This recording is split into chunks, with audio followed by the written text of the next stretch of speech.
سرماگوری اور اب زمانے حال تک ابھی بھی پاکستان میں ان کے تراجم جاری ہیں، بلکہ ساری دنیا میں۔ تو میں پاکستان اور ہندوستان کی اردو یا بنگال کی یا ساری دنیا کی اردو برادری کو الگ نہیں سمجھتی ہوں۔ ہم سب قلم اور زبان کے رشتے میں جڑے ہوئے ہیں۔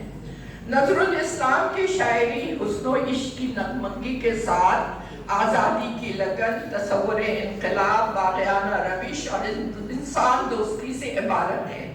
ان کی شہرت کا آغاز بھی 1920 میں کہی گئی ایک نظم سے ہوا جو انہوں نے انگریزوں کے خلاف لکھی تھی۔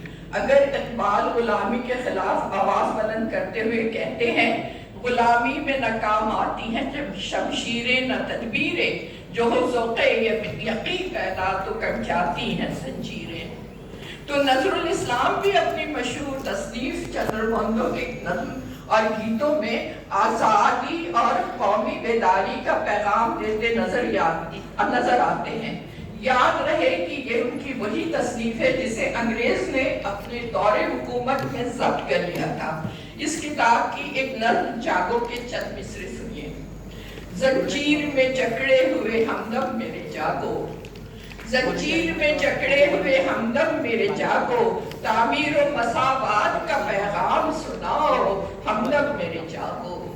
آہن کے پگھلنے کی صدا آنے لگی ہے، تقریب کی آنکھوں میں گھٹا چھانے لگی ہے، اب وقت ہے یہ قفلیاں وہاں تم بھی تو کھولو ہمدم میرے جاگو۔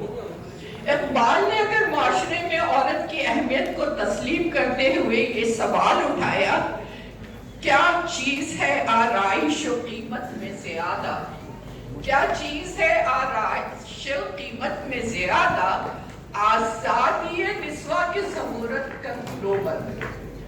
تو اپنی نظم بنت حوا میں نظر الاسلام نے بھی واضح انداز میں اپنے حقوق کے لیے عورت کو بیداری کا پیغام دیتے ہوئے یہ سوالات کیے۔ یہ چاندی سونے کے زیور کے قید خانے میں، یہ چاندی سونے کے زیور کے قید خانے میں، تجھے اسیر کیا کس نے کون ظالم ہے، تجھے یہ شوق نہیں کیا کہ تو بھی ظاہر ہو، تو کیا تو اتنی بزدل ہے کہ پردے سے بولے، تو کیا تو مرد کی آنکھوں میں ڈال کر آنکھیں اسے اصول محبت سکھا نہیں سکتی۔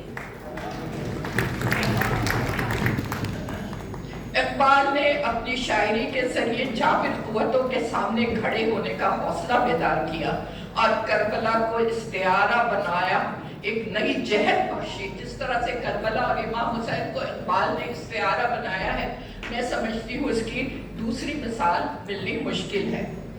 قافلہ حجاز میں ایک حسین بھی نہیں، گرچہ ہے تابدار ابھی کہ سوئے دجلہ و فرات، مگر قاضی نظر الاسلام بھی بہت زیادہ پیچھے نہیں ہے۔ اپنی نظم مجاہد کی صدا میں کچھ اس طرح اظہار کیا ہے، نئی زندگی فرات کے دھارے کی طرف بہ رہی ہے، لیکن اس کا ساحل قربانی کا پیاسا ہے۔